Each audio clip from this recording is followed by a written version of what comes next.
আশা এবং বিশ্বাস মানুষের জীবনের দুই অমূল্য স্তম্ভ।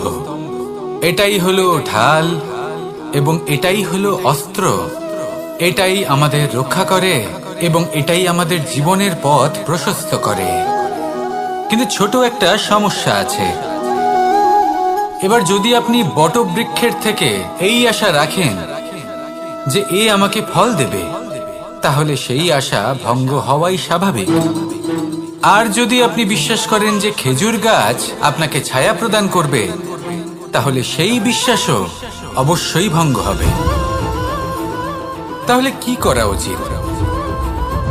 চোখ বন্ধ করে যে কাউকে বিশ্বাস করার আগে বা যে কারোর থেকে আশা রাখার আগে নির্বাচন করুন যে কার ওপর বিশ্বাস রাখতে চান, কার ওপর আশা রাখতে চান।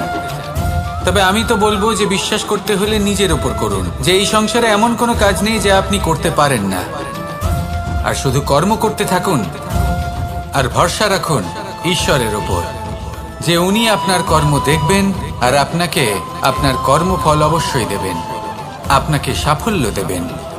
যদি আপনার বিশ্বাস অটল হয়, নিরন্তর পরিশ্রম করেন, তাহলে ঈশ্বর কখনোই আপনার আশা ভঙ্গ হতে দেবেন না। আসুন আর আমার সাথে ভালোবেসে বলুন, রাধা রাধা।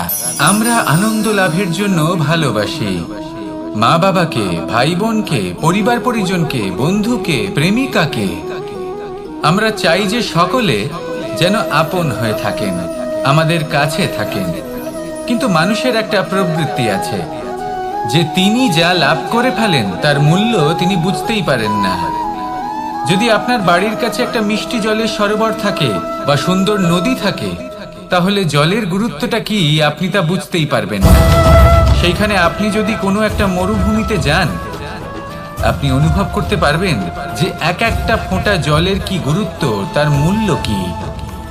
সুখের মুহূর্তে যদি আপনজনদের মনে রাখেন, তবে দুঃখের মুহূর্ত নিজে থেকেই দূরে সরে যাবে। ভালোবাসা এবং তার সাথে স্মরণ করা, এটাই তো হলো জীবনের এবং ভালোবাসার আসল মূল্য। আসুন আর আমার সাথে ভালোবেসে বলুন, রাধা রাধা। আমাদের হাতটা দেখুন, এই হাতে 5টা আঙুল আছে যা ভিন্ন ভিন্ন ধরনের, একরকম কেন নয়? কারণ হলো প্রত্যেকের নিজের নিজের গুরুত্ব আছে, নিজের নিজের মাহাত্ম্য আছে। এরা ভিন্ন, তাই একত্রিত হয়ে মুষ্টিবদ্ধ করা সম্ভব, যার দ্বারা আমরা আত্মরক্ষাও করতে পারি, আবার আক্রমণও করতে পারি।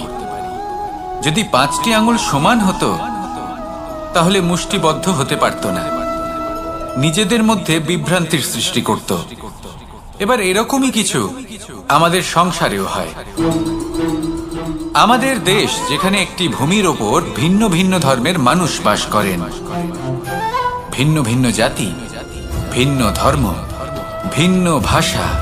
কিন্তু যদি আমরা এটা ভাবি যে কিভাবে এই দেশকে কল্যাণের পথে নিয়ে যাওয়া যায়, কিভাবে এর বিকাশ করা সম্ভব, তাহলে আমাদের একত্রিত হওয়া শিখতে হবে। যেইভাবে 5টা আঙুল একত্রিত হয়, মুষ্টিবদ্ধ হয়, সেইভাবেই আপনার যে ভাষাই হোক, যে ধর্মই হোক, যে জাতি হোক না কেন, ঠিক আছে, আবশ্যক হলো আপনার নিজের কর্মভূমির সাথে, আপনার ধরিত্রীর সাথে যুক্ত থাকা, সাথে থাকা। তবেই দেশের উন্নয়ন সম্ভব, তবেই এই দেশ স্বতন্ত্র থাকবে, সফল হবে, আর এই মন প্রসন্ন হয়ে বলবে, রাধা রাধা। খেলা খেলতে কে না ভালোবাসেন? আমরা প্রত্যেকেই যখন সময় পাই, সুযোগ পাই, তখনই আমরা কোনো খেলা খেলি। খেলার সময় 2 ধরনের মানুষ ওখানে থাকেন, 1 যারা অংশগ্রহণ করেন, আর 2 যারা দেখতে থাকেন, যারা দর্শক হয়ে দেখেন, যারা নিজের পক্ষের বিজয়ের ফলে উচ্ছ্বসিত হয়ে থাকেন, পরাজয়ের ফলে শোক পালন করেন, পরামর্শ দিয়ে থাকেন। আর বিজয়ী কে হন? বিজয়ী তিনি হন যিনি অংশগ্রহণ করেন। নির্বাচন আপনাকে করতে হবে, আপনি কি করতে চান? আপনি কি খেলোয়াড় হতে চান, নাকি আপনি দর্শক হতে চান? যদি আপনি বিজয়ের আনন্দ লাভ করতে চান, সেই রোমাঞ্চ অনুভব করতে চান, তাহলে খেলতে হবে, ময়দানে আপনাকে নামতেই হবে।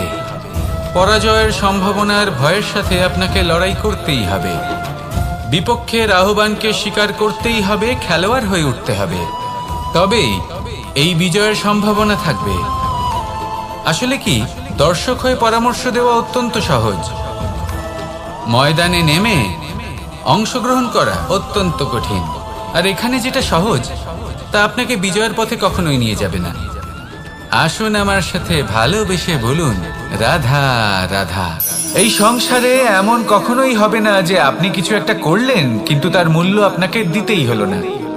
যে কোনো কাজের জন্য, যে কোনো কর্মের জন্য আপনাকে মূল্য দিতেই হবে। প্রকৃতিও আমাদের এটাই শেখায়। আকাশে দেখুন সূর্যকে, প্রত্যেকদিন আমাদের প্রকাশ প্রদান করেন। এনাকে সূর্য নারায়ণ বলা হয়। ইনি কি মূল্য প্রদান করেন? নিজে জ্বলতে থাকেন। ধরিত্রী মাতা, এই ভূমি, ইনি কি মূল্য প্রদান করেন? প্রহার সহ্য করেন। আমরা এই ধরিত্রীতে প্রহার করে মাটি খুঁড়ে তাতে বীজ বপন করি, তবেই আমরা অন্ন লাভ করি, তবেই ফসল পাই।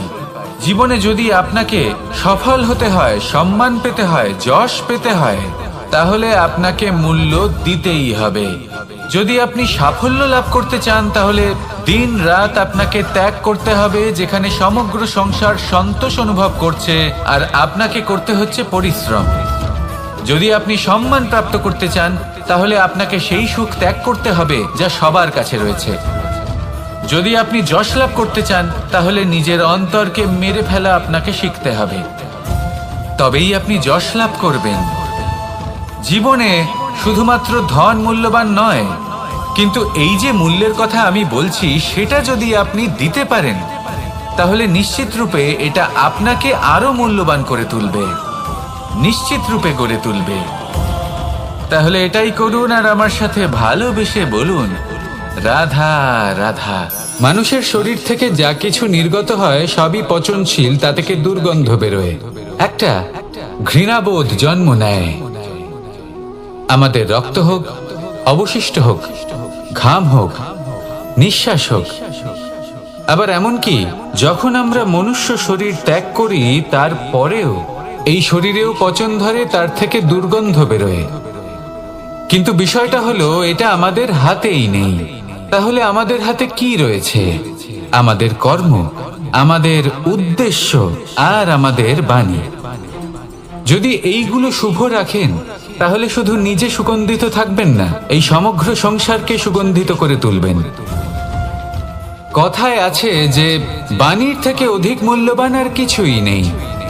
সেই জন্য যে কোনো কথা বলার আগে নিজের শব্দকে নিজের মনের তুলাদণ্ডে মেপে দেখুন, তারপরে তার প্রয়োগ করুন। কখনো কখনো এমনও হতে পারে যে আপনার কথা কারোর জীবনে আশীর্বাদ হয়ে দাঁড়ালো, যার দ্বারা হয়তো সে শক্তি এবং প্রসন্নতা লাভ করলো। আবার এমনও হতে পারে যে আপনার কথা হয়তো কারোর মনে এমন আঘাত দিল, সে সেই আঘাত কোনোদিনও ভুলতে পারল না। আসুন আমার সাথে ভালোবেসে বলুন, রাধা রাধা। যদি আমি স্থির করি, যদি নিশ্চিত করি একটা মূর্তি গড়ে তুলব, আর কিছুক্ষণ সেই কাজটা করে আবার কিছুক্ষণ পরে বন্ধ করে দিই, আবার কিছুক্ষণের জন্য কাজটা করে আবার সেই কাজ বন্ধ করে দিই, আবার কিছুক্ষণের জন্য কাজটা করে বলি ক্লান্ত লাগছে, কিছুক্ষণের জন্য বিশ্রাম নিয়ে নিই, যদি এইভাবে আমি কাজটা করি তাহলে কি এই কাজ উচিত সময় এবং উচিতভাবে সম্পন্ন হবে? কখনোই নয়। শুধু তাই নয়, যে কোনো কাজ যদি পূর্ণ করতে হয়, উচিতভাবে করতে হয়, উচিত সময়ের মধ্যে করতে হয়, তাহলে প্রয়োজন সততার এবং অখণ্ড প্রচেষ্টার। সততা ছাড়া আপনি যে কাজই করুন না কেন, উচিত সময় তা সম্পূর্ণ হবে না, আর মনোবাঞ্ছিত ফল আপনি কখনোই পাবেন না। তাই যে কাজই আরম্ভ করুন না কেন সততার সাথে এবং অখণ্ড প্রচেষ্টার সাথে করুন, তখনই কর্ম এবং তখনই এই জীবন সফল হবে এবং এই মন প্রসন্ন হয়ে বলবে, রাধা রাধা। কেউ আমাকে মাখন চোর বলেন, কেউ বা আমাকে মুরলী মনোহর বলেন, কেউ আমাকে যুদ্ধ বিমুখ বলেন, কেউ বা আমাকে সুদর্শনধারী বলেন, কিন্তু আমি আসলে কে? আসুন আজ আমি আপনাকে আমার আসল পরিচয় জানাবো। বাড়িতে সুস্বাদু মাখন থাকা সত্ত্বেও গোপীদের কাছে সুমধুর ভালোবাসাপূর্ণ বকুনি খাওয়া যে ভালোবাসে, সেই হলো কৃষ্ণ। আঙুলে সুদর্শন চক্র থাকা সত্ত্বেও যে রথের লাগাম ধরে থাকবে সেই সিদ্ধান্ত নিয়েছে, সেই হলো কৃষ্ণ। দ্বারকার মতো অনন্য রাজমহল থাকা সত্ত্বেও সুদামার মতো সখা যার অত্যন্ত প্রিয়, সেই হলো কৃষ্ণ। যদি আপনার মনে প্রেম থাকে, আপনি প্রেম বিতরণ করেন, সবাইকে ভালোবাসেন এবং ভালোবাসা রক্ষার খাতিরে শস্ত্র হাতে নিতেও আপনি সক্ষম থাকেন, তাহলে আপনি হলেন কৃষ্ণ। আসুন আমার সাথে ভালোবেসে বলুন, রাধা রাধা। ব্যায়াম, এই শব্দ আমরা সকলে শুনেছি, আর এটা সারা জীবন আমাদের সাথেই থাকে কোনো না কোনো রূপে। যখন আমরা জন্মগ্রহণ করি, চলতে শিখি, প্রথমে আমরা হামাগুড়ি দিয়ে চলি, পরে চলতে চেষ্টা করি কিন্তু পড়ে যাই। তখন আমাদের বাড়ির গুরুজনেরা আমাদের আটকান না, ওনারা মনে করেন এইভাবেই আমাদের সন্তান চলতে শিখবে, এইভাবেই তার পা আরো মজবুত হবে, যা অত্যন্ত গুরুত্বপূর্ণ। এইবার জীবনকালে যতই আমরা এগোতে থাকি, এই ব্যায়াম বিভিন্ন রূপে আমাদের সাথেই থাকে। কিন্তু আপনি কি জানেন যে এই ব্যায়ামের তাৎপর্য আসলে কি? আপনি কি জানেন এই ব্যায়ামের মর্ম আসলে কি? যখনই আমরা এই ব্যায়াম করি, আমাদের শরীরের মাংসপেশি ক্ষয় হয়। প্রথমে তা ক্ষয় হয়, তারপর আবার তা নির্মিত হয়। আরো শ্রেষ্ঠ, আরো শক্তিশালী মাংসপেশি আমরা লাভ করি। অর্থাৎ এই ব্যায়াম হলো সৃজনের বিজ্ঞান। এই ব্যায়াম আমাদের জন্য অত্যন্ত আবশ্যক। সেই জন্য জীবনে যখনই কোনো কিছু নষ্ট হয়ে যায়, চলে যায়, তখন হতাশ হয়ে পড়বেন না, তাকে পুনর্নির্মাণ করার চেষ্টা করবেন। আর এই শিক্ষা আমরা লাভ করি পাখিদের থেকে। যখনই বর্ষা হয়, ঝড় আসে, যখন পাখির বাসা ভেঙে চুরমার হয়ে যায়, তারা হার মেনে নেয় না। সে আবার অল্প অল্প করে সব খুঁজে একত্রিত করে আবার নিজের বাসা বানিয়ে তোলে, পুনরায় এক জীবনকে জন্ম দেয়, এক নতুন পরিবারকে জন্ম দেয়। তাই মনে রাখবেন, জীবনে এইভাবেই যদি আপনি নির্মাণ করতে চান, সৃজন করতে চান, তাহলে সেই নির্মাণের জন্য ভাঙনের অভিজ্ঞতা থাকা অত্যন্ত আবশ্যক। ভগ্ন বস্তুকেও সম্মান করা অত্যন্ত আবশ্যক। এই আচরণ মনে নিয়ে আসুন, মন প্রসন্ন হয়ে বলবে, রাধা রাধা। যখন আমরা কোনো বনে প্রবেশ করি, তখন এই সবুজ ঘাস দেখে, এই কোমল ঘাস দেখে আমাদের মন প্রফুল্ল হয়ে ওঠে। ভিন্ন ভিন্ন প্রজাতির ফুল, ভিন্ন ভিন্ন রঙের ফুল দেখে এই মন আনন্দে ভরে ওঠে। এখানে শিশুরা আনন্দ লাভ করে, বড়রা ভোজন গ্রহণ করেন, কথাবার্তা বলেন, হাঁটাহাঁটি করে বেড়ান। এবার ভেবে দেখুন, যখন এই উপবনের নির্মাণ হয়েছিল, সেই সময় যদি এই মাটিকে সঠিকভাবে খনন না করা হতো, যদি তাতে সঠিকভাবে বীজ রোপণ না করা হতো, যদি কোনো সংঘর্ষ না হতো, পরিশ্রম না করা হতো, যদি চলতে চলতে পায়ে কাঁটা না বিঁধে যেত, তাহলে এই সুন্দর বন দেখে আমরা কি এই আনন্দ লাভ করতে পারতাম? কখনোই নয়। ধরুন কোনো নদীর তটে সুন্দর একটি বন আছে, সেই বনের আনন্দ লাভ করতে গেলে আপনাকে সেই নদী পার করতেই হবে। যদি সুখের নদীর কাছে পৌঁছতে চান, তাহলে তটে যে কাঁটা রয়েছে সেগুলোর সাথে সংঘর্ষ করতেই হবে। এই সংসারে যদি আপনি সুখ লাভ করতে চান, তাহলে সুখ লাভের এই যাত্রা শুরু করতে হবে সংঘর্ষ দ্বারা। তাহলে সংঘর্ষকে স্বাগত জানান, এর পেছনেই সুখ রয়েছে যা আপনার জন্য অপেক্ষা করছে। এবার হাসুন আর আমার সাথে ভালোবেসে বলুন, রাধা রাধা। এই সংসারের সব থেকে কঠোর ধাতুর মধ্যে একটি হলো লোহা। লোহা দিয়ে আমরা অনেক অস্ত্র শস্ত্র লাভ করি, অনেক বস্তুও লাভ করি। এবার এই লোহাকে কাটার জন্য, একে কোনো আকার দেওয়ার জন্য কি প্রয়োগ করতে হয়? লোহা। এবার এই কথাটা আমরা সকলেই জানি যে লোহার দ্বারাই লোহাকে কাটতে হয়। এবার এই কথা আমি আপনাকে কেন বলছি? এরপরে খুব বড় একটা প্রশ্ন আসে, যা খুব বড় শিক্ষা দিয়ে যায়। এটা কেন হয় যে আমরা একটা লোহা দিয়ে একটা লোহাতে আঘাত করছি, কিন্তু যে লোহা দ্বারা আঘাত করছি তার আকার বদলাচ্ছে না, যার উপর প্রহার করছি তার আকার বদলাচ্ছে? এতে পার্থক্যটা কোথায়? পার্থক্য হলো তাপমাত্রার। দেখুন, যে লোহাকে আমরা কাটতে চাই তার তাপমাত্রা বাড়াতে হয়, তাকে গরম করতে হয়। আর যে লোহা দ্বারা আমরা আঘাত করতে চলেছি সেই লোহা আমাদের ঠান্ডা রাখতে হয়। অর্থাৎ ঠান্ডা লোহা গরম লোহাকে কেটে দেয়। এবার এই শিক্ষা কি আমাদের জীবনে যথেষ্ট নয়? আমাদের জীবনে অনেক সমস্যা আসতে পারে, কিন্তু আমাদের এই বিষয়ে বিশেষ খেয়াল রাখতে হবে যে আমাদের মনকে আমরা যেন ঠান্ডা রাখি, এই মস্তিষ্ককে শান্ত রাখতে হবে। যদি আমরা ক্রোধ বা ঈর্ষার আগুনে জ্বলতে থাকি, বিদ্বেষের আগুনে জ্বলতে থাকি, তাহলে আমরাও সেই লোহার মতোই হয়ে যাব যার তাপমাত্রা অত্যন্ত বেশি। তখন যে কেউ এসে আমাদের বিচ্ছিন্ন করে চলে যাবে। মনে রাখবেন, যিনি যত বেশি স্থির বুদ্ধির অধিকারী, যিনি হলেন সব থেকে বেশি শান্ত, তিনি হলেন সব থেকে বেশি বলশালী। তাহলে শান্ত থাকুন আর আমার সাথে ভালোবেসে বলুন, রাধা রাধা। বড়ই অদ্ভুত ব্যাপার। একটি পাথরের প্রতিমা যখন মন্দিরে স্থাপিত হয় তখন তা আমাদের কাছে ভগবান সম হয়ে দাঁড়ায়। কিন্তু যখন একজন জীবিত মানুষ মন্দিরে গিয়ে থাকেন তখন তার শরীর, মন, আত্মা সেই সব পাথর সম হয়ে দাঁড়ায়। কিন্তু এমনটা আমি ঠিক কেন বললাম ভেবে দেখুন।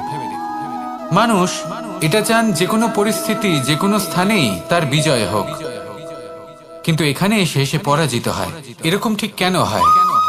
সমস্ত খেলা হলো ভাবনা চিন্তার, বিচারধারার, দৃষ্টিভঙ্গির, উত্তরদায়িত্বের খেলা।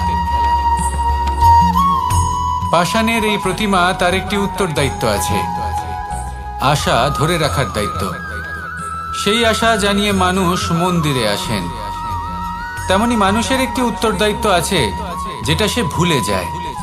আর সেই উত্তরদায়িত্ব হলো এটা, যে মন্দিরে যে ভগবানকে সে প্রসন্ন করতে যাচ্ছে তাকে সে তখনই খুঁজে পাবে যখন পূর্ণরূপে সে সমর্পিত থাকবে।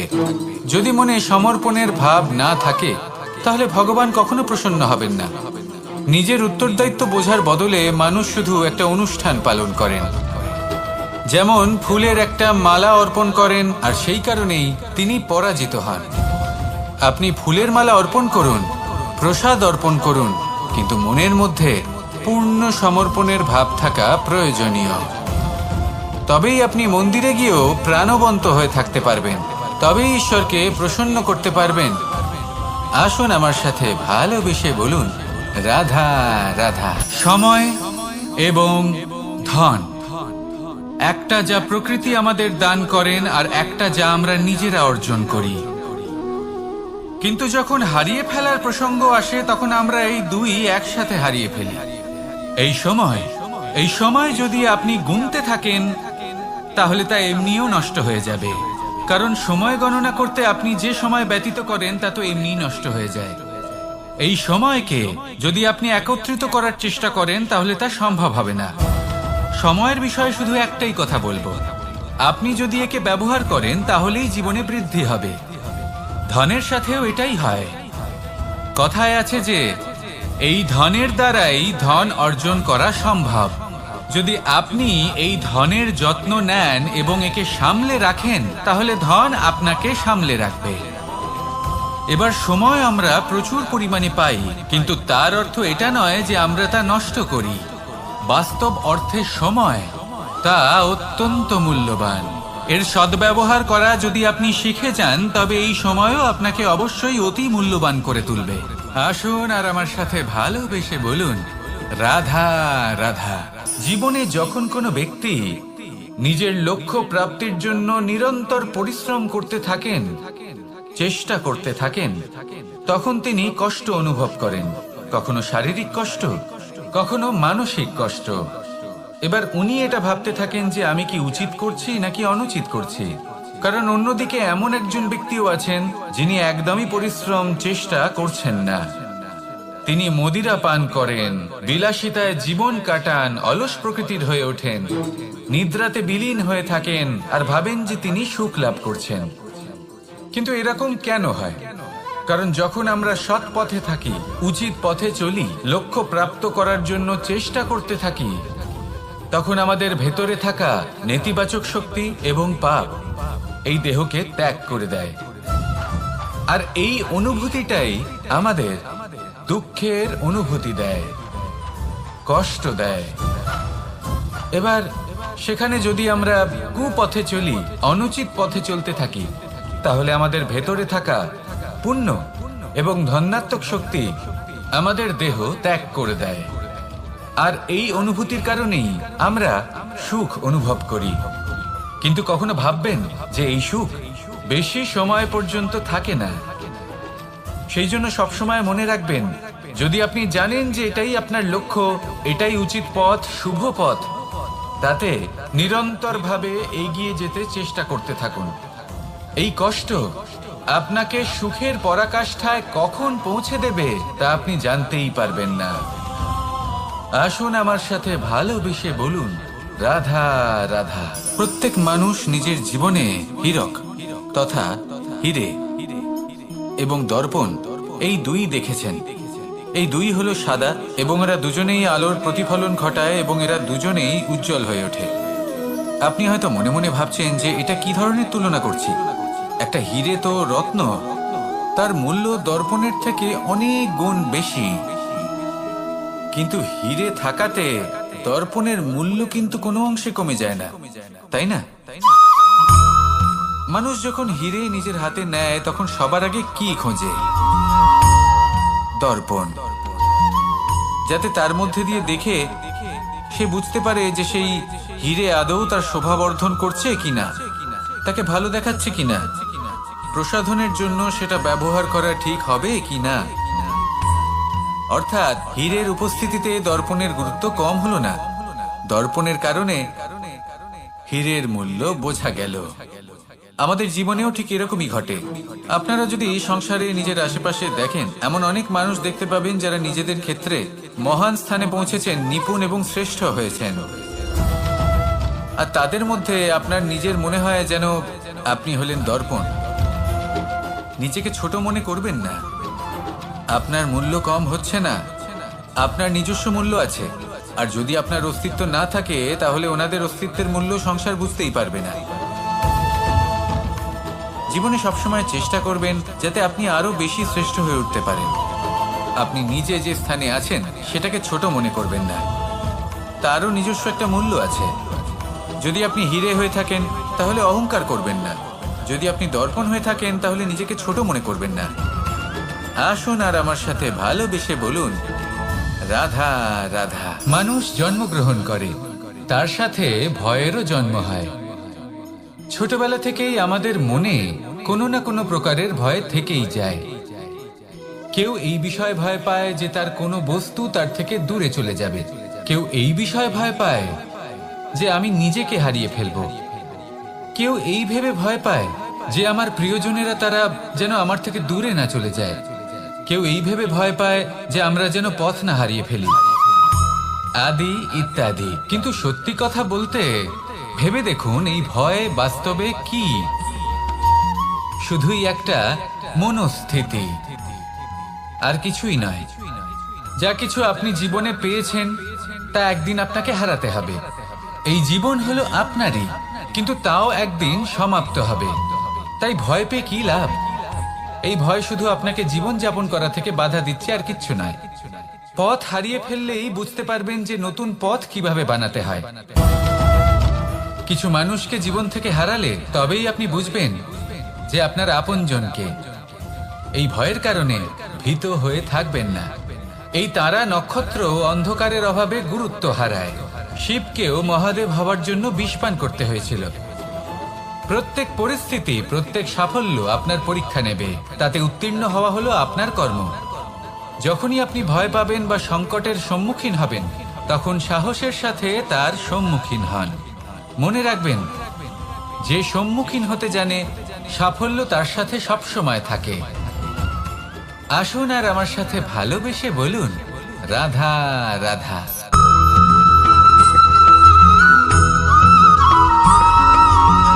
এই সংসারে প্রত্যেক মানুষ এটাই চান যে তিনি যেন ধনবান হন, আর্থিক অবস্থা তার ভালো থাকে, ওনার বাড়িতে লক্ষ্মীর আগমন হয়। কিন্তু সেটা হবে কি করে, সেটাই হলো প্রশ্ন।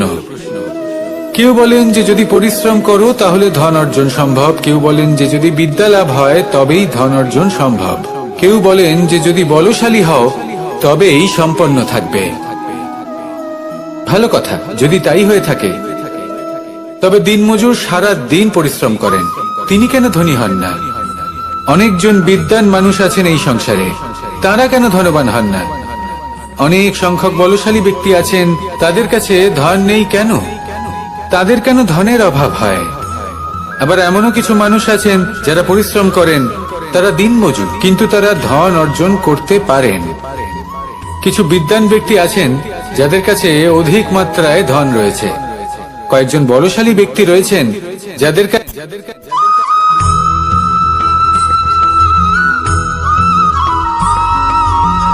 পিতা আর পুত্রের সম্পর্ক অত্যন্ত মধুর হয়ে থাকে। পিতা স্বপ্ন দেখেন, তাকে পূর্ণ করার সকল সম্ভাব্য চেষ্টা করেন, কিন্তু তাও অনেক সময় ওনার স্বপ্ন অপূর্ণ থেকে যায়। তখন পিতা ভাবেন যে স্বপ্ন উনি পূর্ণ করতে পারেননি, ওনার সন্তান তা অবশ্যই পূরণ করবে। যে স্থানে উনি কখনো পৌঁছতে পারেননি, সেই স্থানে ওনার পুত্র অবশ্যই পৌঁছবে। পিতা নিজের সন্তানের ভবিষ্যৎ নিয়ে সেই স্বপ্ন দেখেন, আর যখন সেই সন্তান সামনে এগোতে থাকে তখন তার দুঃখ হয় না, বরং গর্ব হয়। ওনার ভালো লাগে এটা দেখে যে ওনার সন্তান অনেক উন্নতি করছে। কিন্তু যখন সন্তান নিজের অভিভাবকের শক্তি দেখে, তার যশ দেখে হিংসা করতে থাকে, সমস্যা সেইখানেই শুরু হয়। সেই জন্য সকল সন্তানকে এটা মনে রাখতে হবে, দেখুন, পুত্র হবার সুবাদে, এক সন্তান হবার সুবাদে এটা হলো আপনার অধিকার যে আপনি আপনার পিতার থেকে বেশি উন্নতি করবেন। আপনার পিতাও এটাই চান, কিন্তু সুস্থভাবে এটা করুন। একটা রেখা টেনে নিন যাতে আপনি তাতে এগোতে পারেন আর আপনার পিতার তাতে গর্ববোধ হয়, আর সেই বিষয়ে দুঃখ না হয় যে আমার সন্তান আমাকেই ছোট করার চেষ্টা করছে।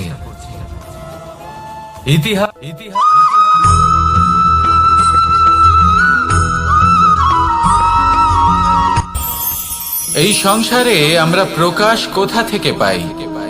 এর উত্তর বড়ই সরল।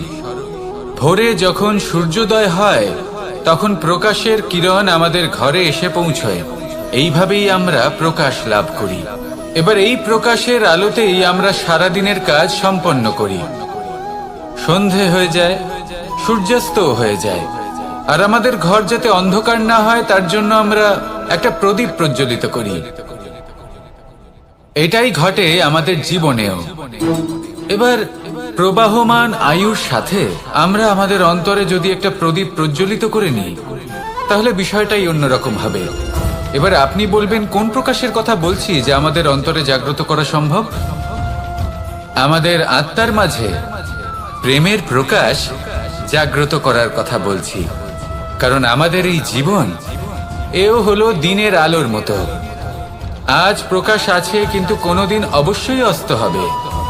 কিন্তু অস্ত হবার আগে যদি আমরা আমাদের আত্মার মাঝে প্রেমের এই প্রকাশ উজ্জ্বলিত করে নিই, তাহলে আমাদের সন্ধ্যাকালও আমরা আনন্দে এবং প্রেমে যাপন করব। তাহলে আসুন আর আমার সাথে ভালোবেসে বলুন, রাধা রাধা।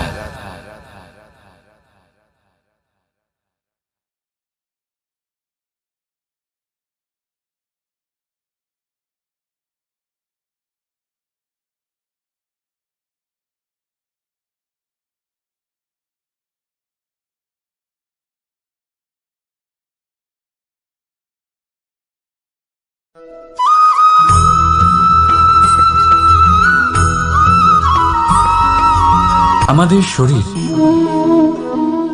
প্রকৃতির সর্বশ্রেষ্ঠ রচনা। যে অঙ্গ প্রত্যঙ্গ আমরা লাভ করেছি প্রত্যেকটির মধ্যে একটি নিজস্ব বার্তা রয়েছে। একটু ভেবে দেখুন, দুটি চোখ দিয়েছে দেখার জন্য, দুটি কান দিয়েছে শোনার জন্য, নাসিকাও আছে দুটি, দুটি হাত দিয়েছে দ্বিগুণ পরিশ্রম করার জন্য, কিন্তু জীব শুধুমাত্র একটি। তার উপরেও তীক্ষ্ণ বলিষ্ঠ দাঁত দিয়েছে তার রক্ষার জন্য। কখনো ভেবে দেখেছেন কেন?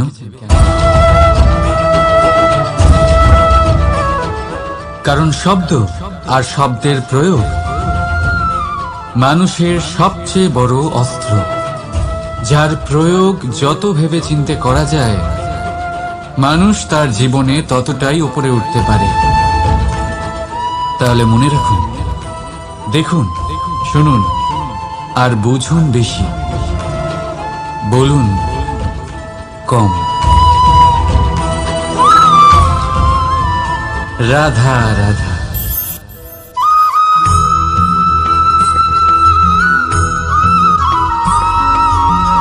যখন আমরা কোনো বনে প্রবেশ করি তখন এই সবুজ ঘাস দেখে, এই কোমল ঘাস দেখে আমাদের মন প্রফুল্ল হয়ে ওঠে। ভিন্ন ভিন্ন প্রজাতির ফুল, ভিন্ন ভিন্ন রঙের ফুল দেখে এই মন আনন্দে ভরে ওঠে। এখানে শিশুরা আনন্দ লাভ করে, বড়রা ভোজন গ্রহণ করেন, কথাবার্তা বলেন, হাঁটাহাঁটি করে বেড়ান।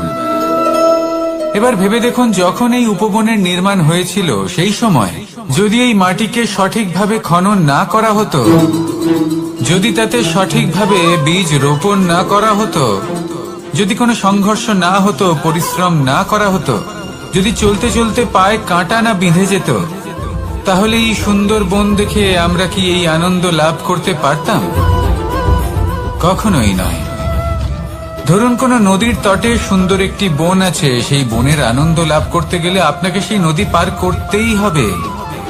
যদি সুখের নদীর কাছে পৌঁছতে চান তাহলে তটে যে কাঁটা রয়েছে সেগুলোর সাথে সংঘর্ষ করতেই হবে। এই সংসারে যদি আপনি সুখ লাভ করতে চান তাহলে সুখ লাভের এই যাত্রা শুরু করতে হবে সংঘর্ষ দ্বারা। তাহলে সংঘর্ষকে স্বাগত জানান, এর পেছনেই সুখ রয়েছে যা আপনার জন্য অপেক্ষা করছে। এবার হাসুন আর আমার সাথে ভালোবেসে বলুন রাধা।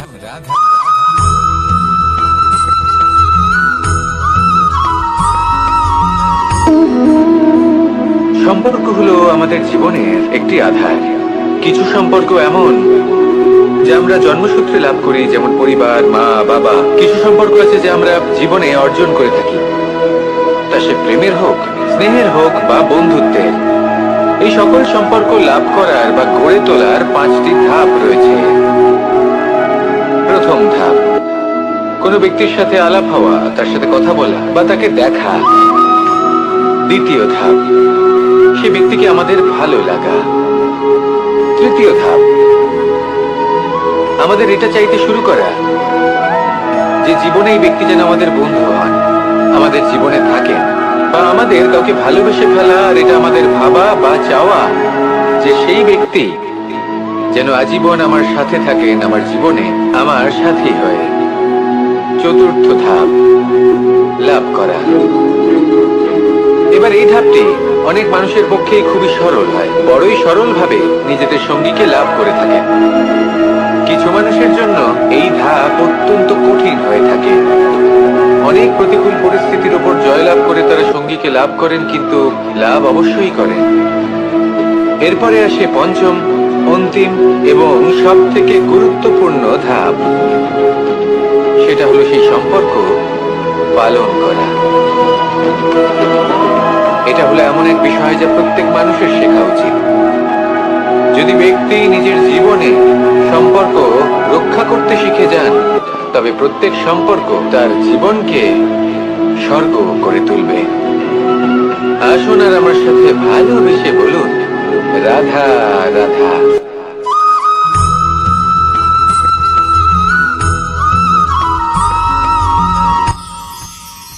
মানুষ তার জীবনে দুই ধরনের পরিস্থিতিকে খুব ভয় পায়। এক, কোনো কারণবশত কারোর সামনে নত হওয়া। দুই, কোনো কারণে নিজের চরিত্র থেকে, নিজের মূল্যবোধ থেকে বিচ্যুত হওয়া।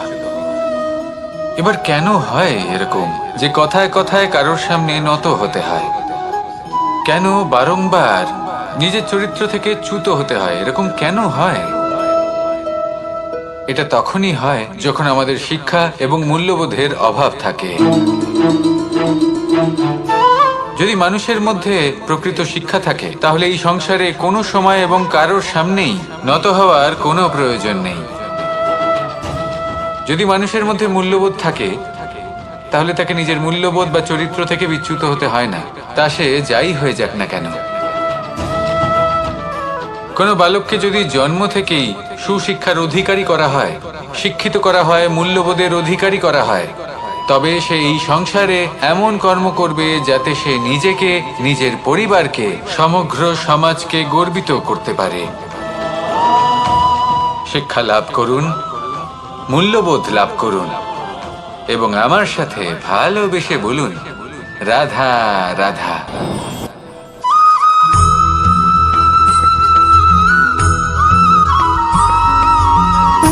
সুখ, দুঃখ এবং শক্তি, এই তিন হলো এই সংসারের ত্রিদেবের মতো। আমাদের জীবনে যা কিছু ঘটছে এই তিনটির ভিত্তির উপরেই হচ্ছে। আসলে এই সংসারের একটা নিয়ম আছে, যখনই আপনি কিছু লাভ করেন এই সংসার আপনার পরীক্ষা নেয়। এটা জানার জন্য আপনার পরীক্ষা নেয় যে আপনি যা কিছুই লাভ করেছেন আপনি কি আদৌ সেটার যোগ্য কিনা। ঠিক সেইভাবেই এই সুখ, দুঃখ এবং শক্তি আপনার পরীক্ষা নিয়ে থাকে। যখন সুখ আসে তখন সে আপনার পরীক্ষা নেয় যে আপনার মধ্যে অহংবোধ জাগ্রত হয়নি তো। যদি অহংবোধ চলে আসে তাহলে সুখ সেখানেই সঙ্গ ত্যাগ করে। দুঃখ আপনার ধৈর্যের পরীক্ষা নিতে থাকে, আর যদি আপনার মধ্যে ধৈর্য না থাকে তাহলে এটা আপনাকে আরো বেশি দুঃখের গভীর অন্ধকারে ঠেলে দেবে। সেখানে শক্তি পরীক্ষা নেয় আপনার বিনম্রতার। যদি আপনি বিনম্র না হন তাহলে হয় এই শক্তি আপনার সঙ্গ ত্যাগ করবে, নয় এই শক্তি বিনম্রতার অভাবে আপনার পতনের কারণ হতে পারে।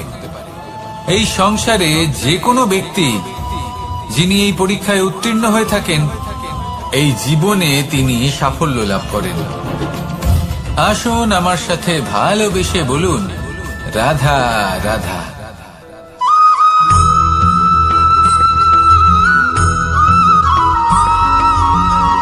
জীবন কিসের উপর নির্ভরশীল?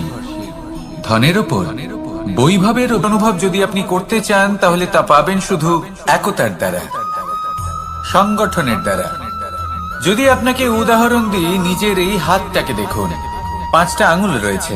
কোনো একটা বস্তুকে নিজের একটা আঙুল দ্বারা তুলে ধরার চেষ্টা করে দেখুন, বড়ই কষ্ট হবে। তখন আপনি বুঝতে পারবেন যখন এই 5টি আঙুল একত্রিত হয় তখন কোনো কাজ কতটা সহজ হতে পারে। এটাই হলো শক্তি, একতার।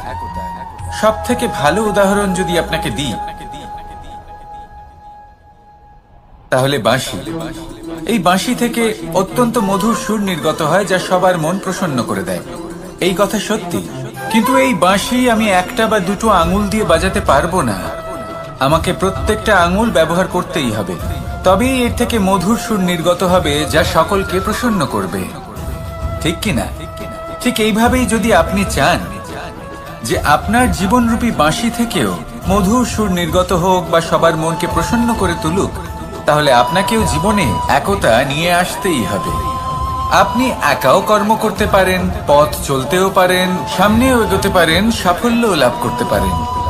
কিন্তু যখন সকলে একসাথে এগোবেন, সেই পথে চলবেন, সেই কর্মই করবেন, তখন লক্ষ্যে অবশ্যই পৌঁছবেন, সাফল্য অবশ্যই লাভ করবেন। কিন্তু সেই সাফল্য এবং তার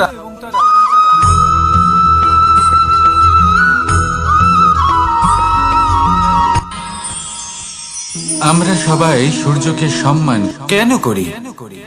কারণ আমরা জানি যে সন্ধেবেলা যখন সূর্যাস্ত হবে তখন শুধুমাত্র অন্ধকার বাকি থাকবে।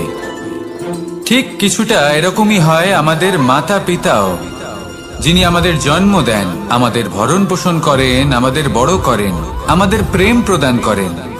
কখনো কখনো তাদের মুখ থেকে কটু কথা নিঃসৃত হয়, আমাদের দুঃখ হয়, কিন্তু তখন আমাদের এটা বোঝা উচিত এগুলি নিঃসৃত হচ্ছে আমাদেরই মঙ্গলের জন্য।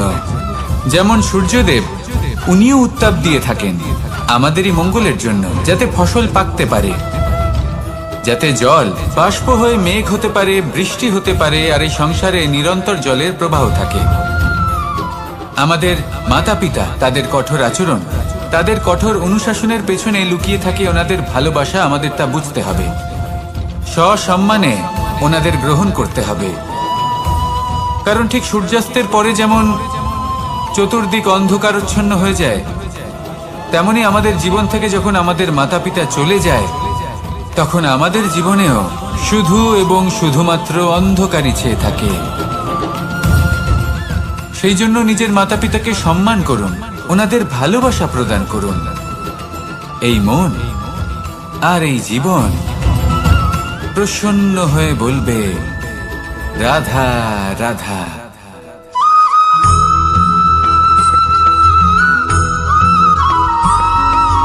বসন্ত ঋতু, এই সময় মন আনন্দে ভরে থাকে।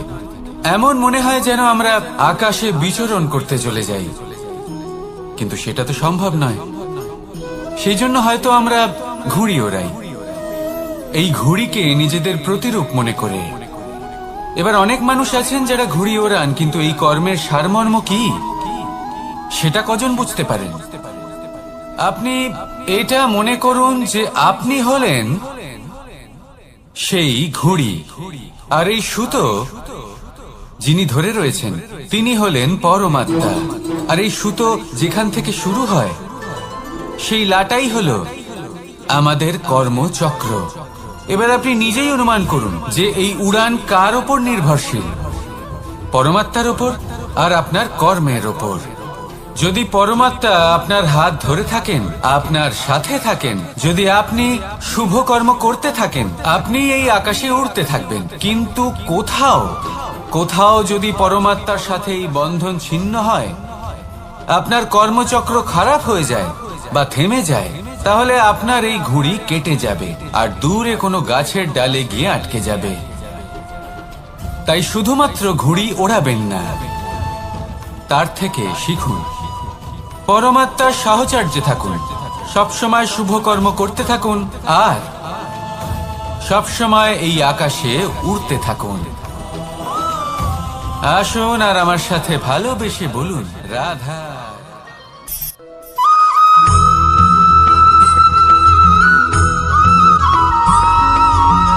এবার অনেক সময় মানুষের মনে এরকম প্রশ্ন আসে যে এই সংসারে সব থেকে বড় বিপদ কি?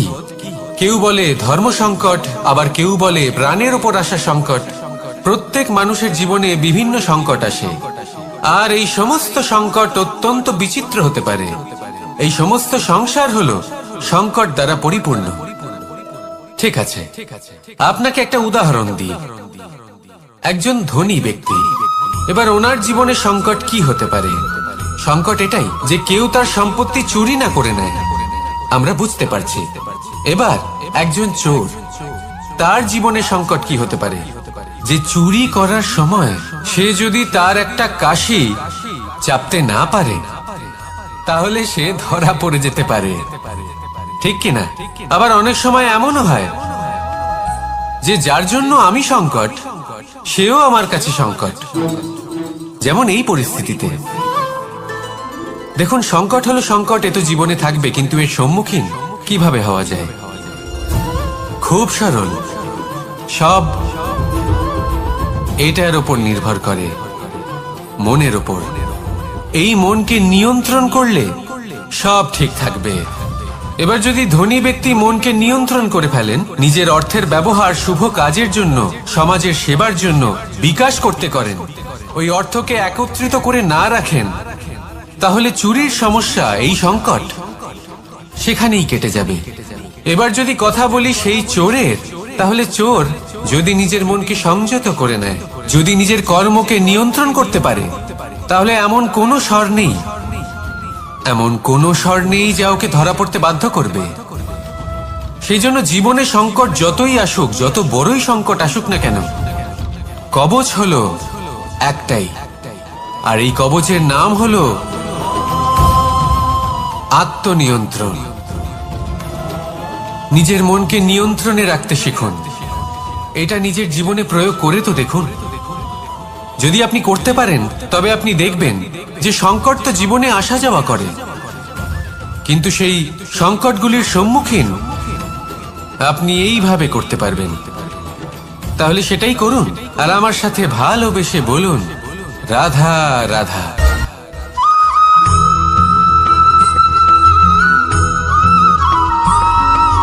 জীবনে যখন কোনো ব্যক্তি নিজের লক্ষ্য প্রাপ্তির জন্য নিরন্তর পরিশ্রম করতে থাকেন, চেষ্টা করতে থাকেন, তখন তিনি কষ্ট অনুভব করেন, কখনো শারীরিক কষ্ট, কখনো মানসিক কষ্ট। এবার উনি এটা ভাবতে থাকেন যে আমি কি উচিত করছি নাকি অনুচিত করছি, কারণ অন্যদিকে এমন একজন ব্যক্তিও আছেন যিনি একদমই পরিশ্রম চেষ্টা করছেন না। তিনি মদিরা পান করেন, বিলাসিতায় জীবন কাটান, অলস প্রকৃতির হয়ে ওঠেন, নিদ্রাতে বিলীন হয়ে থাকেন আর ভাবেন যে তিনি সুখ লাভ করছেন। কিন্তু এরকম কেন হয়? কারণ যখন আমরা সৎ পথে থাকি, উচিত পথে চলি, লক্ষ্য প্রাপ্ত করার জন্য চেষ্টা করতে থাকি, তখন আমাদের ভেতরে থাকা নেতিবাচক শক্তি এবং পাপ এই দেহকে ত্যাগ করে দেয়। আর এই অনুভূতিটাই আমাদের দুঃখের অনুভূতি দেয়, কষ্ট দেয়। এবার সেখানে যদি আমরা কুপথে চলি, অনুচিত পথে চলতে থাকি, তাহলে আমাদের ভেতরে থাকা পুণ্য এবং ধনাত্মক শক্তি আমাদের দেহ ত্যাগ করে দেয়। আর এই অনুভূতির কারণেই আমরা সুখ অনুভব করি। কিন্তু কখনো ভাববেন যে এই সুখ বেশি সময় পর্যন্ত থাকে না। সেই জন্য সবসময় মনে রাখবেন, যদি আপনি জানেন যে এটাই আপনার লক্ষ্য, এটাই উচিত পথ, শুভ পথ, তাতে নিরন্তরভাবে এগিয়ে যেতে চেষ্টা করতে থাকুন। এই কষ্ট আপনাকে সুখের পরাকাষ্ঠায় কখন পৌঁছে দেবে তা আপনি জানতেই পারবেন না। আসুন আমার সাথে ভালোবেসে বলুন, রাধা রাধা।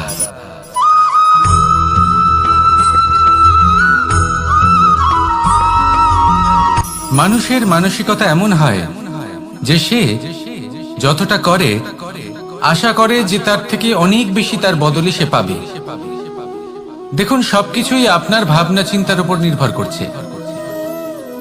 আপনি যদি ফলের বিষয়ে ভেবে কর্ম করতে থাকেন তাহলে সেটা অনুচিত।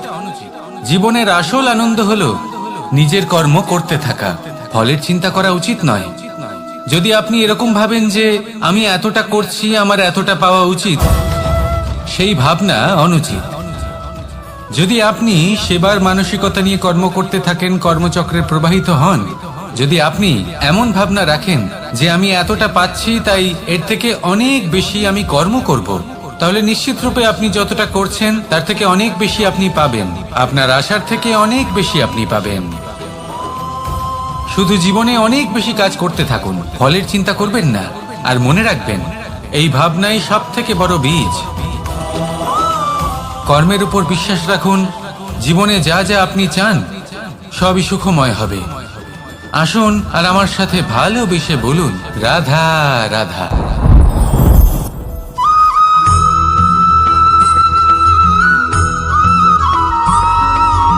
আমাদের শরীর প্রকৃতির সর্বশ্রেষ্ঠ রচনা। যে অঙ্গ প্রত্যঙ্গ আমরা লাভ করেছি প্রত্যেকটির মধ্যে একটি নিজস্ব বার্তা রয়েছে।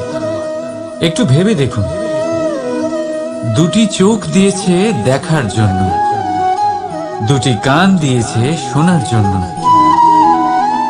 নাসিকাও আছে দুটি, দুটি হাত দিয়েছে দ্বিগুণ পরিশ্রম করার জন্য। কিন্তু জীব শুধুমাত্র একটি। তার উপরেও তীক্ষ্ণ বলিষ্ঠ দাঁত দিয়েছে তার রক্ষার জন্য। কখনো ভেবে দেখেছেন কেন?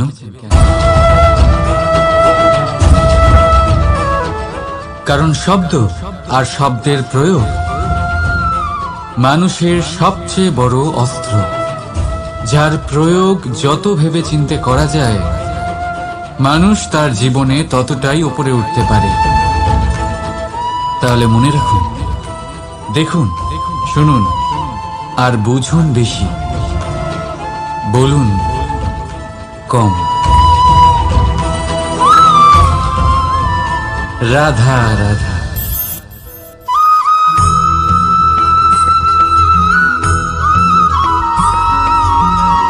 এই সংসারে কোনো বস্তু হোক বা ব্যক্তি হোক, তার একার গুরুত্ব কিন্তু খুব বেশি নয়।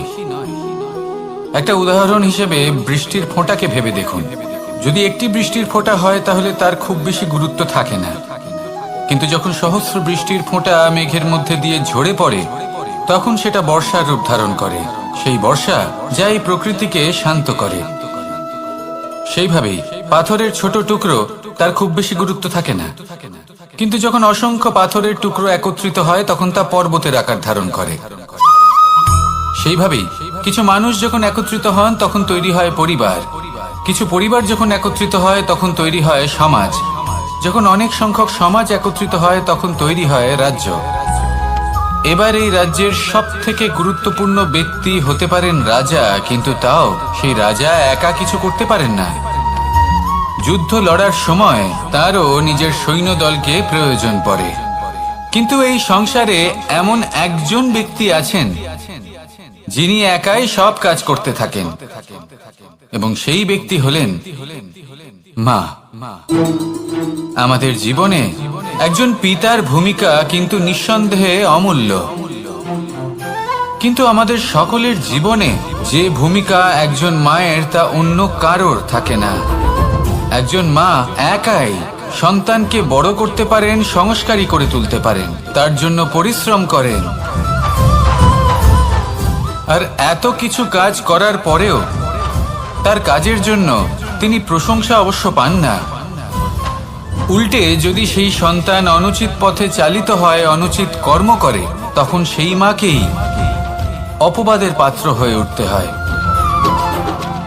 আমাদের জীবনে মায়ের যোগদান কতটা সেটা বুঝুন। আপনাকে বড় করে তোলার জন্য উনি কতটা পরিশ্রম করেছেন সেটা বুঝুন। আজ থেকে, এখন থেকে, এই মুহূর্ত থেকে মাকে সম্মান করতে শিখুন। যখন সময় পাবেন, যখন সুযোগ হবে, তখন তার প্রশংসা করুন, ওনারও ভালো লাগবে। আর মায়ের এই মমতার জন্য, তার এই ভূমিকার জন্য আসুন সবাই মিলে আমরা তাকে প্রণাম করি, আর সকলে মিলে ভালোবেসে বলি রাধা রাধা।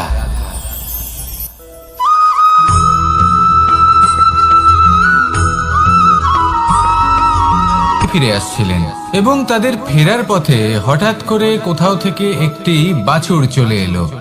এই দুই বোন ভয়ভীত হয়ে গেলেন, আর তাদের হাত থেকে সেই আটা পড়ে গেল, মাটিতে মিশে গেল। এবার এই পুরো ঘটনাক্রমে যদি কারোর বিন্দুমাত্র লাভ হয়ে থাকে, বিন্দুমাত্র আনন্দ পেয়ে থাকে, তাহলে সে কে? সেই ছোট বোন, যিনি মাঝে মাঝেই গমের দানা তুলছিলেন এবং খাচ্ছিলেন। কিছুটা হলেও উনি আনন্দ লাভ করেছিলেন। এবার এরকমই হলো আমাদের জীবনে ভক্তি এবং ভালোবাসা সংক্রান্ত বিষয়। মানুষ নিজের জীবনের দৈনিক কাজে এতটাই ব্যস্ত হয়ে পড়েন, প্রত্যেকদিন শুধু কাজ কাজ কাজ কাজ করতে থাকেন, আর তাতে ভক্তি এবং ভালোবাসার জন্য সময় বার করতেই পারেন না। দেখুন, জীবনে ভক্তি আর প্রেমের এই যে ছোট ছোট মুহূর্ত আছে, এগুলো যদি আপনি যাপন করতে পারেন তাহলে তাতেই আপনি তৃপ্তি লাভ করবেন। বাকি সবই আপনার ব্যর্থ বলেই মনে হবে। জীবনে যখনই আপনি কোনো কাজ করবেন, ঈশ্বরের প্রতি সমর্পিত হয়ে সেই কাজ করুন। আর যখনই সময় পাবেন, তাহলে সেই সময় নিজের আপনজনদের দিন, যাদের আপনি ভালোবাসেন, তাদের প্রতি যত্নবান হন, তাদের শুভাকাঙ্ক্ষী হন। এই প্রেম আর ভক্তির ছোট ছোট মুহূর্তগুলো আপনার জীবনকে চরিতার্থ করে তুলবে। আসুন আমার সাথে ভালোবেসে বলুন রাধা রাধা।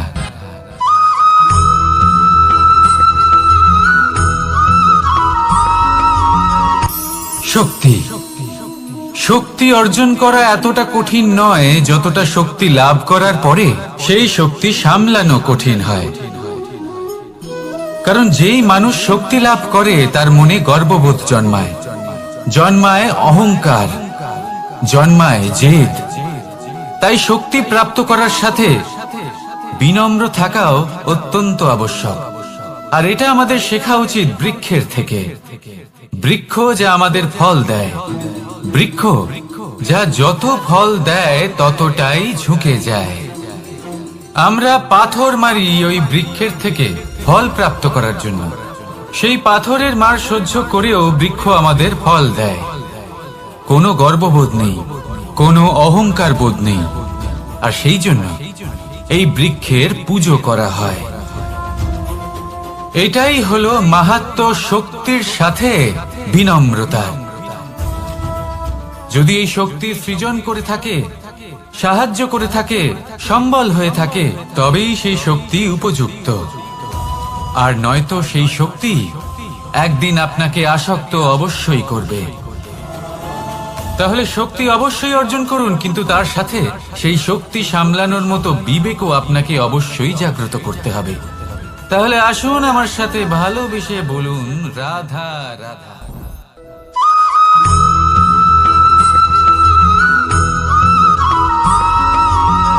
যখন আমরা কোনো বনে প্রবেশ করি,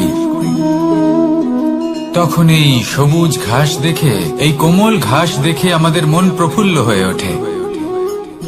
ভিন্ন ভিন্ন প্রজাতির ফুল, ভিন্ন ভিন্ন রঙের ফুল দেখে এই মন আনন্দে ভরে ওঠে। এখানে শিশুরা আনন্দ লাভ করে, বড়রা ভোজন গ্রহণ করেন, কথাবার্তা বলেন, হাঁটাহাঁটি করে বেড়ান। এবার ভেবে দেখুন, যখন এই উপবনের নির্মাণ হয়েছিল সেই সময় যদি এই মাটিকে সঠিকভাবে খনন না করা হতো, যদি তাতে সঠিকভাবে বীজ রোপণ না করা হতো, যদি কোনো সংঘর্ষ না হতো, পরিশ্রম না করা হতো, যদি চলতে চলতে পায়ে কাঁটা না বিঁধে যেত, তাহলে এই সুন্দর বন দেখে আমরা কি এই আনন্দ লাভ করতে পারতাম? কখনোই নয়। ধরুন কোনো নদীর তটে সুন্দর একটি বন আছে, সেই বনের আনন্দ লাভ করতে গেলে আপনাকে সেই নদী পার করতেই হবে। যদি সুখের নদীর কাছে পৌঁছতে চান, তাহলে তটে যে কাঁটা রয়েছে সেগুলোর সাথে সংঘর্ষ করতেই হবে। এই সংসারে যদি আপনি সুখ লাভ করতে চান, তাহলে সুখ লাভের এই যাত্রা শুরু করতে হবে সংঘর্ষ দ্বারা। তাহলে সংঘর্ষকে স্বাগত জানান, এর পেছনেই সুখ রয়েছে যা আপনার জন্য অপেক্ষা করছে। এবার হাসুন আর আমার সাথে ভালোবেসে বলুন, রাধা।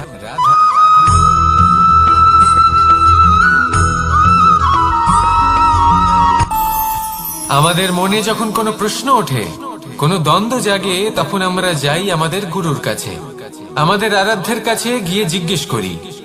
এইভাবেই একদিন আমি পৌঁছলাম আমার আরাধ্যের কাছে, আমার মহাদেবের কাছে, আর ওনাকে প্রশ্ন করলাম যে মহাদেব, জীবনে আনন্দ পাওয়ার, উৎসব পালনের, প্রেম ভাগ করে নেবার, জীবনকে উপভোগ করে নেওয়ার সর্বশ্রেষ্ঠ সময় কোনটা?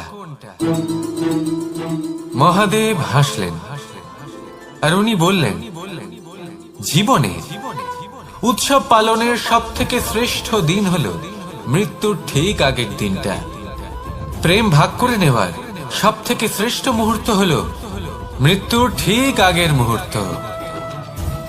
জীবনকে উপভোগ করে নেওয়ার সর্বশ্রেষ্ঠ প্রহর হলো মৃত্যুর এক প্রহর পূর্বে। তখন আমি চমকে গেলাম।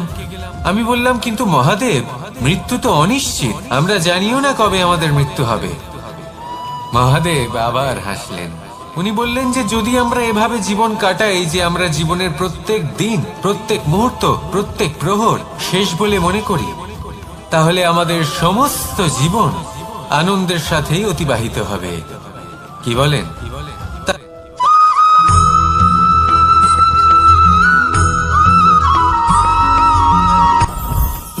জীবনে কিছু শেখা অত্যন্ত গুরুত্বপূর্ণ। এবার কি কি শিখতে হবে সেই সব শেখানোর জন্য অনেক শিক্ষক রয়েছেন, কিন্তু কি শিখবেন না আর কি করবেন না, এটা আমাদের নিজের অভিজ্ঞতা দিয়ে শিখতে হয়।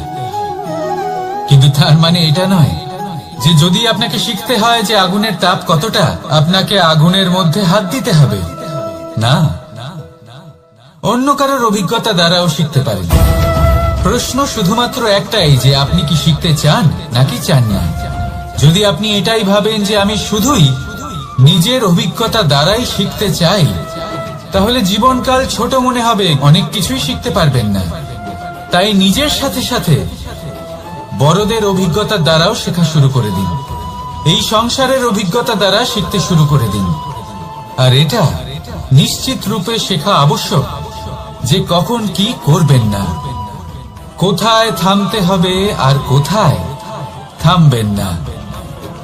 তাহলে আসুন আর আমার সাথে ভালোবেসে বলুন, রাধা রাধা।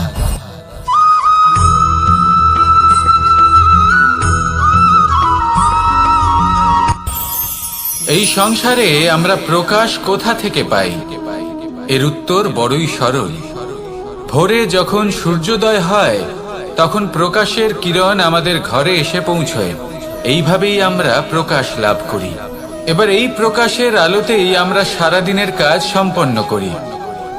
সন্ধে হয়ে যায়, সূর্যাস্তও হয়ে যায়। আর আমাদের ঘর যাতে অন্ধকার না হয় তার জন্য আমরা একটা প্রদীপ প্রজ্বলিত করি। এটাই ঘটে আমাদের জীবনেও। এবার প্রবাহমান আয়ুর সাথে আমরা আমাদের অন্তরে যদি একটা প্রদীপ প্রজ্বলিত করে নিই তাহলে বিষয়টাই অন্যরকম হবে। এবার আপনি বলবেন কোন প্রকাশের কথা বলছি যা আমাদের অন্তরে জাগ্রত করা সম্ভব? আমাদের আত্মার মাঝে প্রেমের প্রকাশ জাগ্রত করার কথা বলছি। কারণ আমাদের এই জীবন এও হলো দিনের আলোর মতো। আজ প্রকাশ আছে কিন্তু কোনোদিন অবশ্যই অস্ত হবে। কিন্তু অস্ত হবার আগে যদি আমরা আমাদের আত্মার মাঝে প্রেমের এই প্রকাশ উজ্জ্বলিত করে নিই তাহলে আমাদের সন্ধ্যাকালও আমরা আনন্দে এবং প্রেমে যাপন করব। তাহলে আসুন আর আমার সাথে ভালোবেসে বলুন, রাধা রাধা।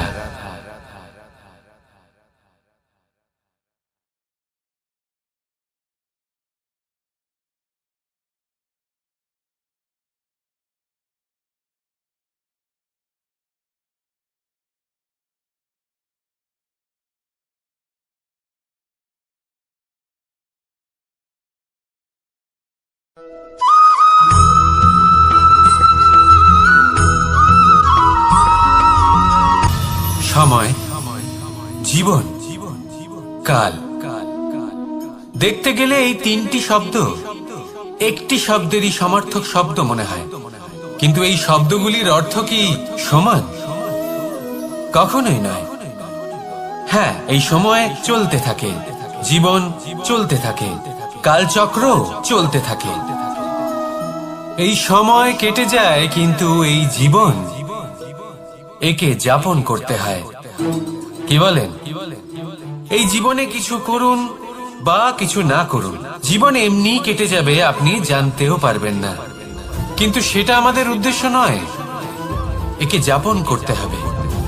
এই জীবনে প্রেরণা পেতে শিখুন, প্রেরণা দিতে শিখুন, আহ্বান গ্রহণ করতে শিখুন, আহ্বান জানাতে শিখুন, মহান কাজ করতে শিখুন, ধন্যাত্মক বোধ জাগিয়ে তুলুন।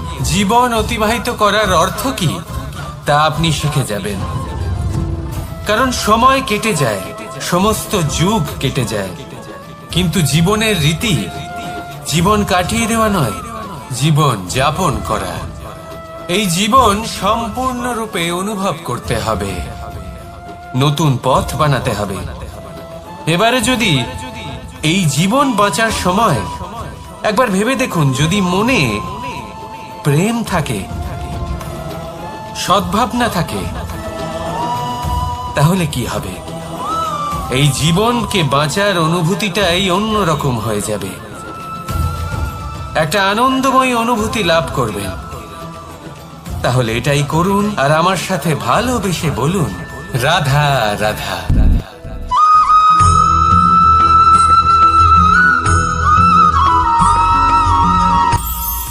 এটা হলো ধান গাছ।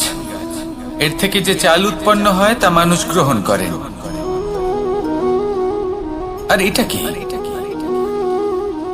এ হলো জংলি ঘাস। একবার ভেবে দেখুন, যদি এই জংলি ঘাস ধান গাছের আশেপাশে থাকে তাহলে কি হবে? ধান উৎপন্ন হতে পারবে? তা উৎকৃষ্ট হতে পারবে? আমরা কি তা গ্রহণ করতে পারবো? কখনোই নয়। এই জংলি ঘাস ধানকে নষ্ট করে দেবে, কিন্তু নিজে জীবিত থাকবে। এটাই হলো আজকের শিক্ষা। এই সংসারে যদি আপনি নীতির পথে চলতে চান, উচিত কর্ম করতে চান, সংসারকে সেবা করতে চান, তাহলে জংলি ঘাসের মতো ব্যক্তিদের থেকে সবসময় দূরে থাকতে হবে। সেই ব্যক্তি যারা দুর্নীতি এবং মিথ্যা দ্বারা পরিপূর্ণ, যাদের ব্যবহার অশুভ, যাদের অনেক অশুভ গুণ রয়েছে, তারা সঠিক নয়। সেই সকল ব্যক্তি যাদের চরিত্র অত্যন্ত দুষ্ট হয়, তারা হয় শুভ চরিত্রের ব্যক্তিকে একদম নষ্ট করে দেয়, নয় নিজের মতো বানিয়ে তোলে।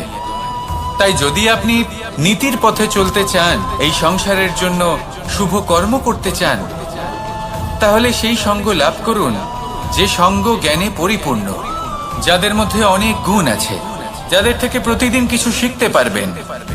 এমন ব্যক্তির সাথে জীবন অতিবাহিত করুন, দুরাচারীদের থেকে দূরে থাকুন। তবেই এই মন প্রসন্ন হয়ে বলবে, রাধা রাধা।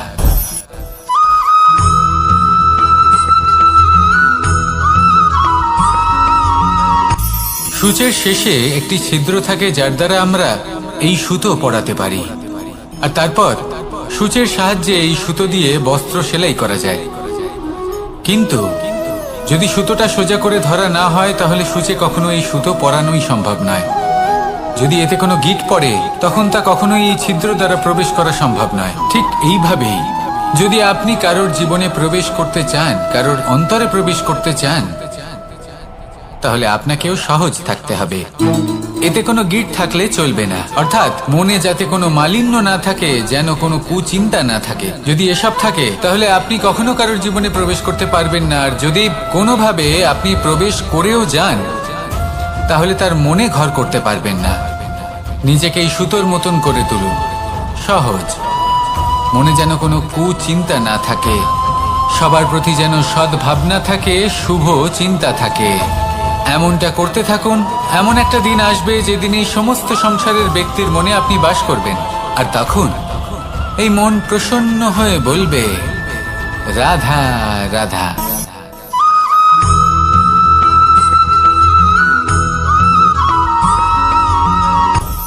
আপনি কখনো পর্বতের শিখরে উঠেছেন? আপনি দেখতে পাবেন পর্বতের পদতলে প্রচুর সুন্দর ফুল রয়েছে, সবুজ বনানী রয়েছে। যত আপনি ওপরে উঠতে থাকবেন, তত ফুল কমতে থাকবে, সবুজ বনানী কমতে থাকবে। আরো কিছুটা ওপরে উঠলে কাঁটা জাতীয় গাছ দেখতে পাবেন, শুকনো গাছ দেখতে পাবেন। আরো যদি ওপরে ওঠেন, তাহলে পাষাণ দেখতে পাবেন। আরো ওপরে উঠলে হিমখণ্ড দেখতে পাবেন। এই যে পর্বত, তা মনুষ্য জীবনের সব থেকে উত্তম উদাহরণ। মানুষ যখন সাফল্যের শিখরে পৌঁছতে চান, মহানুভবতার শিখরে পৌঁছতে চান, পথে যত আস্তে আস্তে উপরে উঠতে থাকেন, ততই ভৌতিক বস্তু তার থেকে বিচ্ছিন্ন হতে থাকে। যদি তিনি সেই ভৌতিক বস্তুগুলি ত্যাগ না করতে পারেন, তাহলে কখনোই সেই স্থানে পৌঁছতে পারবেন না। আর মানুষ যদি উচিত ত্যাগ করতে পারেন, পথে অগ্রসর হতে থাকেন, এগোতে থাকেন, তাহলে একদিন না একদিন তিনি মহানুভবতার, জ্ঞানের, সাফল্যের হিমের স্বাদ অবশ্যই লাভ করবেন। মনে রাখবেন, মানব জীবনে ত্যাগ হলো অত্যন্ত গুরুত্বপূর্ণ অংশ। আসুন আমার সাথে ভালোবেসে বলুন, রাধা রাধা।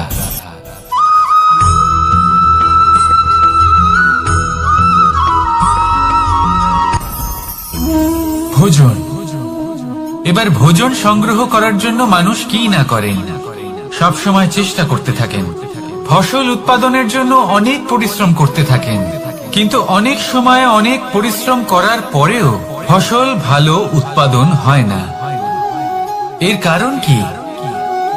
কারণ হলো এটাই যে আপনি পরিশ্রম হয়তো অনেক করেছেন, কিন্তু আপনার নজর তো সেই বীজের দিকে ছিলই না যা আপনি রোপণ করেছেন। সেই জন্য সব সময় কোনো বীজ রোপণ করার আগে তাকে পরখ করে দেখুন, তা অত্যন্ত আবশ্যক। আর সেইভাবেই যখনই কোনো কর্মের প্রশ্ন আসে, তাহলে সেখানে শুধুমাত্র পরিশ্রম যথেষ্ট নয়। সেই কাজের প্রতি আপনার কর্তব্য কি, আপনার উদ্দেশ্য কি, সেটা জানা হলো অত্যন্ত গুরুত্বপূর্ণ। তাই কর্ম করুন, কিন্তু সেই কর্মের প্রতি আপনার যা উদ্দেশ্য, তার মাহাত্ম্য বুঝতে চেষ্টা করুন। তাহলে আসুন আমার সাথে ভালোবেসে বলুন, রাধা রাধা।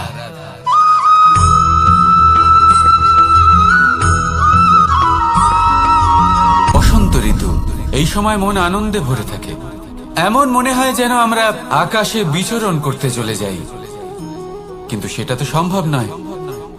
সেই জন্য হয়তো আমরা ঘুড়ি ওড়াই, এই ঘুড়িকে নিজেদের প্রতিরূপ মনে করে। এবার অনেক মানুষ আছেন যারা ঘুড়ি ওড়ান, কিন্তু এই কর্মের সারমর্ম কি সেটা কজন বুঝতে পারেন? আপনি এটা মনে করুন যে আপনি হলেন সেই ঘুড়ি, আর এই সুতো যিনি ধরে রয়েছেন তিনি হলেন পরমাত্মা। আর এই সুতো যেখান থেকে শুরু হয় সেই লাটাই হলো আমাদের কর্মচক্র। এবার আপনি নিজেই অনুমান করুন যে এই উড়ান কার ওপর নির্ভরশীল? পরমাত্মার ওপর আর আপনার কর্মের ওপর। যদি পরমাত্মা আপনার হাত ধরে থাকেন, আপনার সাথে থাকেন, যদি আপনি শুভ কর্ম করতে থাকেন, আপনি এই আকাশে উড়তে থাকবেন। কিন্তু কোথাও কোথাও যদি পরমাত্মার সাথে এই বন্ধন ছিন্ন হয়, আপনার কর্মচক্র খারাপ হয়ে যায় বা থেমে যায়, তাহলে আপনার এই ঘুড়ি কেটে যাবে আর দূরে কোনো গাছের ডালে গিয়ে আটকে যাবে। তাই শুধুমাত্র ঘুড়ি ওড়াবেন না, তার থেকে শিখুন, পরমাত্মার সাহচর্যে থাকুন, সবসময় শুভ কর্ম করতে থাকুন আর সবসময় এই আকাশে উড়তে থাকুন। আসুন আর আমার সাথে ভালোবেসে বলুন রাধা।